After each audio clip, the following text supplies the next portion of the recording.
जय भोलेनाथ। हर हर महादेव। तुला राशि, आप सबका बहुत बहुत स्वागत है। मित्रों, आने वाले समय में उम्मीद की नई किरण जागने वाली है, तो ऐसे में 4 भयंकर घटना होकर रहेगी जो हम आगे इस वीडियो में बताएंगे। मित्रों, अब आने वाले समय में आपके घर संसार में खुशियां ही खुशियां भर जाएंगी। आपका काम, धंधा, व्यापार सब बहुत अच्छे चलेगा और आपके जीवन में, आपके घर में पैसे की बारिश होने लगेगी। और यह सब कब होगा? जब आप हमारे बताए हुए ये कुछ जरूरी काम करेंगे तब। तो हम गारंटी लेते हैं कि आपको अब तक इन 3 कामों के बारे में किसी ने बताया नहीं है, नहीं तो आपके जीवन में दुख, तकलीफ, पैसे को लेकर कभी कमी नहीं होती। और इसी के साथ दोस्तों, हम आपको बता दें, इन 3 कार्यों का प्रभाव इतना प्रबल है कि जो इंसान अपने जीवन में इन 3 कामों को नियमित तौर से करता रहता है, उसे अमीर बनने से दुनिया की कोई ताकत रोक नहीं सकती है। वह अपने भाग्य का निर्माता स्वयं बन जाता है, क्योंकि ईश्वर की शुद्ध सकारात्मक ऊर्जा उसे प्राप्त हो जाती है, या यूं कहें कि ईश्वर का आशीर्वाद उसे प्राप्त हो जाता है। फिर उसका भाग्य निर्माण स्वयं भगवान करते हैं। जी हाँ, अब ऐसी स्थिति को प्राप्त करना आसान नहीं है।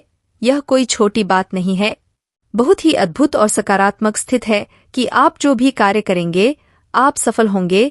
आप मिट्टी में भी हाथ लगाएंगे तो वह सोना बन जाएगा। तो ऐसी स्थिति को प्राप्त करने के लिए दोस्तों, प्रयास तो आपको ही करने होंगे। हम तो केवल आपका मार्गदर्शन करेंगे और आपको बेहतरीन से बेहतरीन ज्ञान देने की पूरी कोशिश करेंगे, ताकि आपका जीवन किसी भी प्रकार से बदले और आपके जीवन में सुंदरता आए, आपका जीवन मधुर बने। जी हाँ, इस वीडियो में जो भी जानकारी हम आपको देने जा रहे हैं, उस जानकारी का पूर्ण रूप से ज्योतिषीय और शास्त्रीय प्रमाण है।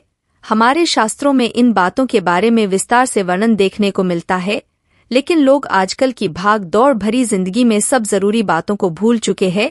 प्राचीन काल में हमारे पूर्वज इन सब बातों के बारे में अच्छी तरह से जानते थे, तो वे कभी भी दुखी जीवन नहीं जीते थे। हो सकता है उनके पास धन दौलत थोड़ी कम रहती थी, लेकिन सुख और शांति बहुत अधिक होती थी।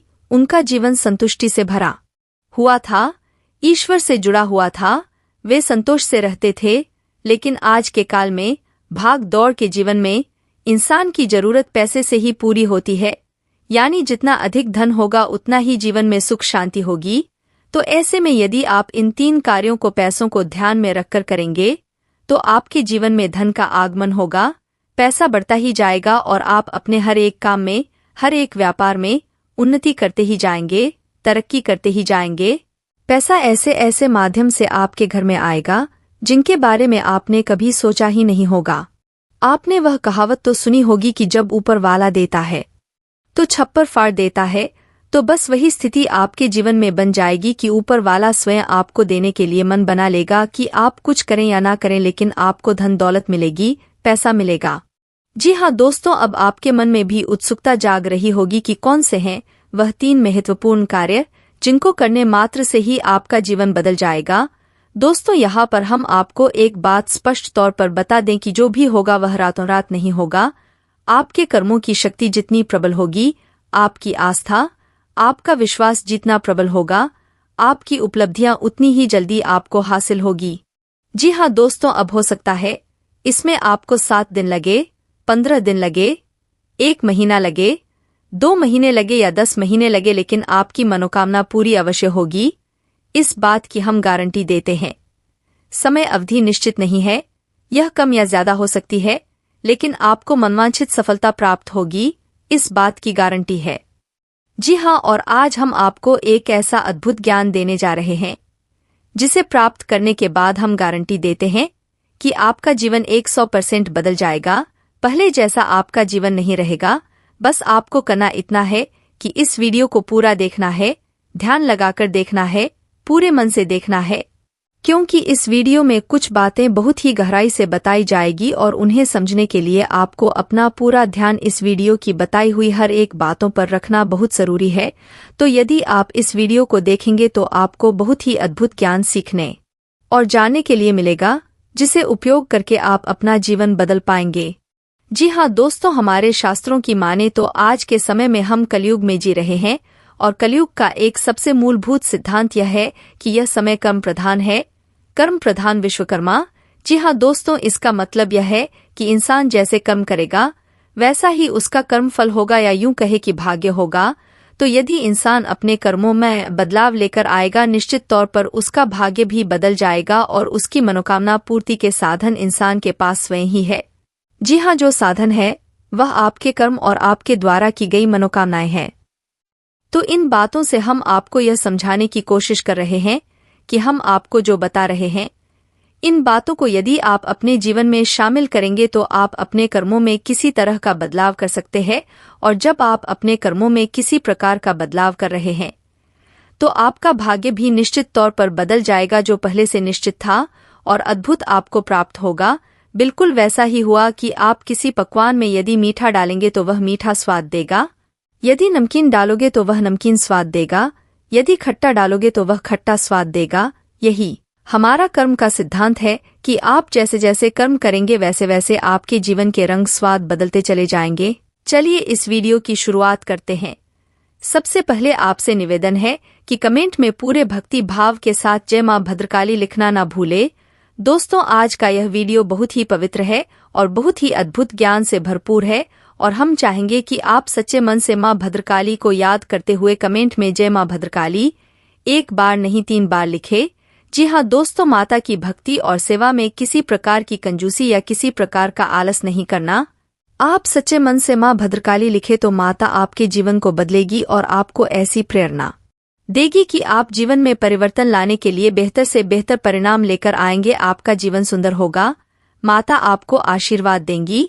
इसी कामना के साथ वीडियो की शुरुआत करते हैं। आपको बताते हैं कौन से हैं वह 3 काम जो करने मात्र से आपका जीवन बदल जाएगा, आपकी हर मनोकामना पूरी हो जाएगी। जी हाँ, अब यहाँ पर आपको ध्यान इस बात का देना है कि हम यहाँ पैसे कमाने की कोई स्कीम आपको बताने नहीं आए हैं। हम यहाँ पर चर्चा करने आए हैं कि क्यों जीवन में धन आगमन में रुकावट होती है। यदि आपके जीवन में किसी प्रकार की रुकावट है, बाधा है, तो आप कितने ही प्रयास करिए, आप बड़े से बड़े व्यापार कर लीजिए, पैसे के सुचारू रूप से पैसा आपके जीवन में नहीं आएगा। तो क्यों ऐसी बढ़ाई उत्पन्न होती है और क्यों हम अपने जीवन में बदलाव नहीं ला पाते हैं? क्या रुकावटें हैं? इन सब विषयों पर हम चर्चा करने वाले हैं। अब आप यहाँ पर ध्यान से समझिए कि जब हम बात करते हैं पैसे, रुपए की, धन दौलत की, तो हम असल में बात कर रहे हैं उस ऊर्जा की जो कि धन दौलत का कारक बनती है। जी हाँ दोस्तों, हमारे आसपास एक विशेष प्रकार की ऊर्जा एकत्रित होती है जो कि रुपए पैसे को आकर्षित करती है, आपकी ओर आकर्षित करती है। दोस्तों, कागज के रुपए हैं या फिर जो सिक्के हैं, क्या वह धन दौलत हैं? जी हाँ दोस्तों, वैसे तो उन्हें हम धन दौलत ही कहेंगे, लेकिन कल को सरकार ने रुपए बदल दिए, कागज की जगह वह कास्ट के रुपए चलने लगे, तो आप उसे धन दौलत कहेंगे। तो मूलभूत बात यहाँ पर यह है कि हम जिसे धन दौलत कह रहे हैं वह व्यावहारिक तौर पर तो कैसे दिखाई दे सकती है, जैसे सिक्कों के रूप में दिखाई देगी या फिर कागज के रूप में दिखाई देगी, व अन्य रूप में दिखाई देगी, लेकिन आध्यात्मिक स्तर पर उसका रूप नहीं बदलता है। आध्यात्मिक स्तर पर उसका रूप एक ऊर्जा है और उस ऊर्जा को हम माता लक्ष्मी के नाम से जानते हैं। जी हाँ दोस्तों, अब आप खुद ही सोच कर देखिए, किसी देश में तो रुपए पैसे कागज के चल रहे हैं और किसी अन्य देश में किसी अन्य धातु के चल रहे हैं। तो ऐसे आप माता लक्ष्मी का आकलन यदि कर रहे हैं तो यह गलत आकलन हो रहा है। दोस्तों, इस तरह आप माता लक्ष्मी को प्रसन्न कभी नहीं कर पाएंगे। जब आप माता लक्ष्मी को प्रसन्न करने की बात कर रहे होते हैं तो असल में आप उस ऊर्जा को अपनी ओर आकर्षित करने की बात कर रहे हैं, जो ऊर्जा आपके पास आ जाने से, घनीभूत हो जाने से रुपए पैसे की आवक बढ़ती है। फिर वह रुपया किसी भी रूप में आपके पास आ सकता है, सोने चांदी के रूप में आपके पास आ सकता है, कागज की गाड़ियों के रूप में या फिर सिक्कों के रूप में किसी भी प्रकार से आ सकता है। जी हाँ दोस्तों, अब आप समझिए कि जब आपके साथ स्वयं माता लक्ष्मी रहेंगी, आपके घर में वास करेंगी, तो धन दौलत आपके जीवन में आएगी ही आएगी। अब यहाँ आप समझिए, जब हम माता लक्ष्मी की बात कर रहे हैं तो किसी स्त्री की बात नहीं कर रहे हैं, किसी स्त्री स्वरूप की बात नहीं कर रहे हैं। हम आध्यात्मिक तौर पर एक विशेष प्रकार की ऊर्जा की बात कर रहे हैं। जब हम भगवान की बात करते हैं तो असल में हम किसी इंसान स्वरूप, मूर्ति स्वरूप की बात नहीं कर रहे हैं, हम ऊर्जा की बात कर रहे हैं क्योंकि वह पूर्ण रूप से सकारात्मक है और जीवन में कल्याणकारी होती है, वही भगवान का स्वरूप है। वैसे ही कुछ विशेष प्रकार की ऊर्जा जो जीवन में धन दौलत की कारक बनती है, उस ऊर्जा को हम माता लक्ष्मी का स्वरूप कह सकते हैं। जी हाँ दोस्तों, तो अब हो सकता है कि कुछ लोगों को यहाँ पर हमारी बात समझ में ना आए, हम क्या बात कर रहे हैं, हम किस ऊर्जा की बात कर रहे हैं। तो आप एक उदाहरण से समझिए कि दो दोस्त हैं। एक दोस्त ने चाय की दुकान खोली, दूसरे दोस्त ने भी चाय की दुकान खोली। आपने कभी देखा होगा कि चाय की दुकान खोलने वाले कुछ लोग तो करोड़ों में पहुंच जाते हैं, बड़े बड़े व्यापार कर लेते हैं, लेकिन कुछ लोग जीवन भर चाय ही बेचते रहते हैं और थोड़े थोड़े रुपयों के जुगाड़ में ही जीवन बिता देते हैं। ऐसा क्यों होता है दोस्तों? काम तो एक जैसे ही है, दोनों ने एक जैसी मेहनत की, दोनों ने एक जैसा काम किया, फिर एक के पास धन कम क्यों और एक के पास ज्यादा क्यों है? क्योंकि एक दोस्त के साथ माता लक्ष्मी का ऊर्जा स्वरूप था, या यूं कहे कि माता लक्ष्मी की कृपा उसके ऊपर थी और दूसरे इंसान के ऊपर कृपा नहीं थी। एक जैसे काम होने के बावजूद भी दोनों लोगों के अलग अलग भाग्यफल हुए, दोनों ने अलग अलग जीवन यापन किया। तो यह होता है जब आप ऊर्जाओं को अपनी ओर आकर्षित करने के ज्ञान को समझ जाते हो, फिर आपका जीवन कैसे बदलता है। इस मेहनत से आपको कई गुना ज्यादा फल प्राप्त होने लगते हैं। मित्रों, अब जो हम आपको बात बताने जा रहे हैं, एक ऐसा उपाय बताने जा रहे हैं, उसको पूरे होशो आवाज में सुनिएगा। ये उपाय आपके जीवन से सारी दिक्कत परेशानियों को दूर करने का दम रखता है, तो ध्यान से सुनिए। अब दोस्तों, जो बर्तन आप खाना बनाने के लिए इस्तेमाल करते हैं, हमारी रसोई में खाना बनाने के काम आते हैं। कहीं ना कहीं यह बर्तन राहु को घर यानी कि पनाह देने का काम कर देते हैं। क्यों यह बर्तन हमें इस्तेमाल नहीं करने हैं और किस केस में यह बर्तन इस्तेमाल किए गए, हमारे द्वारा की गई गलती को राहु को बुरी तरह से एक्टिवेट करके हमारे जीवन में परेशानी ला सकते हैं। तो दोस्तों, आज की चर्चा बहुत इम्पोर्टेंट होने वाली है, तो बने रहिए। दोस्तों, जैसा कि हम जानते हैं, पूजा पाठ या कुछ भी हो तो हम शुद्ध बर्तनों का, शुद्ध धातु से बने हुए बर्तनों का इस्तेमाल करते हैं। जैसे कि जब पूजा पाठ हो तब पीतल के बर्तन हम निकालते हैं, या चांदी या कांसा, जैसा जिसका समर्थ है, पर हम इन शुद्ध बर्तनों का ही इस्तेमाल करते हैं। हमारे पितरों की पूजा हो या कुछ भी हो तब हम शुद्ध बर्तन का ही इस्तेमाल करते हैं। बच्चों के लिए अक्सर आपने देखा होगा चांदी की कटोरी, चम्मच इस्तेमाल की जाती है। पर जैसे जैसे हम बड़े होते हैं, कहीं न कहीं हम अपनी रसोई के बर्तनों की तरफ थोड़े से केयरलेस हो जाते हैं, और यही केयरलेसनेस यानी कि कहीं पर भी हम थोड़ी सी सजगता को अगर हम ढीला छोड़ दें, तो आपके जीवन में बुरे ग्रहों का प्रभाव जागृत हो जाता है। जब हम देवी देवताओं की पूजा या अपने पितरों की पूजा यह सब कुछ करते हैं, तब हम शुद्ध बर्तन क्यों इस्तेमाल करते हैं? पर कई बार कुछ गलतियां ऐसी होती हैं जो कि हमारी पूजा पाठ लगने ही नहीं देती है। अक्सर हमारे मार्केट में आजकल बहुत चलन है कि इस तरह से एल्युमिनियम के बर्तन जरूरी नहीं कि यही इसी तरह का कोई पैन हो या इसी तरह का कोई बर्तन हो, किसी भी तरह का एल्युमिनियम का बर्तन, चाहे वह प्रेशर कुकर हो, चाहे वह डोंगा हो या कुछ भी हो, एनीथिंग, अगर वह एल्युमिनियम से बना हुआ है, तो आपको इस समय यह समझ लेना चाहिए कि कहीं न कहीं आप खतरे को बुलावा दे रहे हो। यह खतरा आपकी हेल्थ पर भी है और आपकी धार्मिक आस्था से भी जुड़ा हुआ है। जैसा कि साइंस प्रूवन है, तो साइंस भी यही कहती है और मेडिकल हेल्थ भी यही कहती है कि किसी भी तरह के ऐसे बर्तन इस्तेमाल न करें जिससे कि आपकी हेल्थ बिगड़े। यह कैंसर कॉजिंग है। यह एल्युमिनियम कैंसर कॉजिंग यानी कि एल्युमिनियम फाइल तक, यहाँ तक कि स्कूल में बैन कर दी गई है कि बच्चे एल्युमिनियम फाइल में खाना न लेकर आए। आपके रसोई में अगर ऐसे बर्तन है तो उनको निकाल कर बाहर करिए। किसी को देने लायक भी यह बर्तन नहीं है, सीधा का सीधा हिसाब है, इनको आप बेच दीजिए। जहां से आप बर्तन लेते हैं उन्हीं को दीजिए, यह रख लो। इसके बदले जैसा आपका समर्थ है वैसे बर्तन लीजिए, चाहे स्टील के लीजिए, चाहे कांसा लीजिए, चाहे आप पीतल लीजिए, जो आपको लेना है लीजिए, पर इन बर्तनों से आप दूर हटिए। आप कारण क्या है? कारण समझिए। सबसे पहले एल्युमिनियम जो कि राहु से संबंध रखता है, और जिनको भी राहु संबंधी परेशानियां आ रही है या राहु उनकी कुंडली में कहीं नेगेटिव प्रभाव डाल रहा है। नेगेटिव प्लेसमेंट क्या होती है? पहला भाव, 5वां भाव, 7वां भाव, 8वां भाव और 11वां भाग। अगर इन भाव में कहीं पर राहु बैठा हुआ है तो भाई साहब आपके लिए एल्युमिनियम समझ लीजिए जहर है, और जब यह परेशानी देगा तब आप इन बर्तनों को हटाओ तो कोई फायदा नहीं है। अभी भी समय है, इन बर्तनों को हटा दीजिए वरना यह आपके जीवन में बहुत भारी चोट लेकर आ सकते हैं। बहुत भारी नुकसान, जान और माल दोनों का ही नुकसान आ सकता है। अब सबसे पहली चीज जो आपको मैंने साइंटिफिकली रीजन देकर आपको समझाई और दूसरी एस्ट्रोलॉजिकल रीजन के साथ समझाई, इन दोनों को ही समझाए। अब देखिए, मार्केट में पीतल मिल जाता है, कांसा मिल जाता है। पहली बात तो यह समझे, आप जो भी पूजा पाठ कर रहे हो, जो भी आप देवी देवताओं को भोग अर्पित कर रहे हो, वह शुद्ध बर्तनों में ही किया जाता है। क्यों अक्सर हमारे बड़े बुजुर्ग इन चीजों पर जोर दिया करते थे कि हमेशा शुद्ध धातु के बर्तनों का इस्तेमाल करें।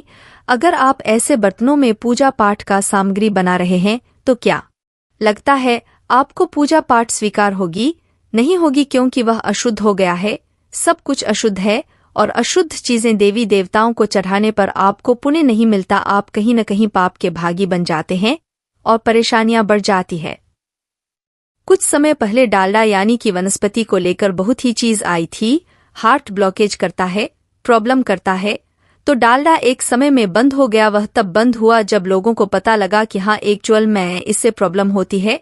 इसी तरीके से एल्युमिनियम की चीजें अब चलन में आ गई है। लोग बहुत जोर शोर से इन चीजों को बंद कर रहे हैं, पर आप पीछे न रह जाओ इन बीमारी वाली चीजों से दूर हटने के लिए। इसीलिए इनको हटाओ, किसी भी तरीके से हटाओ। आपको खाना खाना है, कोशिश करिए चाहे एक कटोरी ही खरीद लीजिए, अगर थोड़ा और समर्थ है तो और खर्चा कर लीजिए। कांसा या पीतल की थाली का इस्तेमाल करिए, इसकी कटोरी का इस्तेमाल करें, इसके गिलास का इस्तेमाल करिए। आपको ग्रहों से कितने अच्छे फल मिलेंगे। साथ ही जो ग्रहों की दशा चल रही है, मान लीजिए आप राहु की दशा में है और एल्युमिनियम के बर्तन में खाना खा रहे हैं, तो आप क्या समझते हैं कि उपाय करने से सही हो जाएगा? नहीं होगा, क्योंकि आप सबसे बड़ी भूल यही कर रहे हैं कि अपने लिए खुद ही जहर आप थाली में परोस रहे हैं। तो यह मत करिए। बच्चों को भी सेफ रखना है, अपने आप को भी सेफ रखना है और ग्रहों की पीड़ा उसे भी दूर रहना है। सस्ते होने के कारण व्यक्ति खरीद लेते हैं, पैसों का अभाव होता है, पर फिर भी आप एक बार सोचे, एक तरफ तो आप सस्ते के कारण एक खरीद लेते हैं, पर जब कल को बीमारी लग जाएगी तब आपका कितना खर्चा होगा, यह भी आपको थोड़ा सा गौर फरमाना है। इन चीजों पर भी थोड़ा सा कैलकुलेशन करिए। कैलकुलेशन करना जरूरी है, पर अपने स्वास्थ्य को लेकर कभी भी कोई खिलवाड़ मत करिए। राहु की दशा है, राहु कहीं नेगेटिव है, राहु कहीं पर आपकी कुंडली में आपको बीमारी देने के योग बनाकर बैठा हुआ है, और ऐसी चीजों का इस्तेमाल करना कहीं ना कहीं जीवन को खतरे में डाल देता है। आजकल का देखिए, खानपान रहन सहन बहुत ही डिस्टर्ब है और जरा जरा सी गलतियां हमारे जीवन को काटती है, यानी कि लाइफ स्पैन को कम कर देती हैं। तो आपका अगर लाइफ स्पैन ही कम होगा, जीवन की एक अवधि ही कम होगी, तो आप क्या जिम्मेदारियां निभा लोगे? आप क्या बच्चों की शादियां या अपने नाती पोतों को देख पाओगे? नहीं देख पाओगे। आपके जो सपने हैं वह अधूरे ही रह जाएंगे, और अधूरे सपने लेकर मरा हुआ व्यक्ति हमेशा भटकता है। अपनी आत्मा को भटकने मत दीजिए, बहुत दूर तक की सोचिए और इस चीज पर आप गौर फरमाइए। बहुत सी बातें हैं हमारे इर्द गिर्द, उनकी तरफ हम चलो बाद में भी सोच सकते हैं। पहले उन बातों पर ध्यान दीजिए जो आपके बिल्कुल क्लोज कनेक्शन में है। आपकी रसोई, आपका घर, आपके बाल बच्चे, आपका खानपान, आपका रहन सहन, जो आप कर रहे हैं, इन्हीं चीजों को तो सुधारना है। अब इतनी बातें समझकर आप समझ गए होंगे कि आज के दिन से तौबा कर लीजिए। अब मान लीजिए राहु आपको परेशान कर रहा है, तो सिंपल सा एक उपाय होता है जो मैं अक्सर आप लोगों को बताता हूँ। ऐसे केस में आपको एक लाल कपड़े की चौकोर थैली बना लेनी है। यह फोटो में भी देखिए आप किस तरह से होती है। चौकोर कपड़े के अंदर 1 चम्मच हरी सौंफ, 1 चम्मच चीनी डाल लीजिए। अगर नहीं मिलती है देसी खांड, वैसे देसी खंड डाली जाती है, नहीं मिलती है तो चीनी डाल लीजिए। जो लोग कुछ नहीं कर पा रहे हैं, जिन लोगों के पास व्यवस्था ही नहीं है, जो अब्रॉड में रहते हैं, वह लोग चीनी डाल सकते हैं। कुछ न होने से तो बेहतर कुछ तो डालिए। डालकर आप इसके अंदर 1 लाल मूंगा, रेड कोरल होता है, वह डाल लीजिए। इसको चौकोर सिलाई करके सुई धागे से अपनी तकिया या अंडर पिलो या फिर मैटर्स के नीचे हेड साइड जरूर रखिए, और अगर अपने बैग में रख सकते हो तो भी रख लीजिए, दोनों जगह आपकी रहेगी। अब यह राहु को कंट्रोल करेगी। जो राहु डिस्बैलेंस हो गया है और आपके जीवन को डिस्बैलेंस कर रहा है, उसको कंट्रोल करेगी।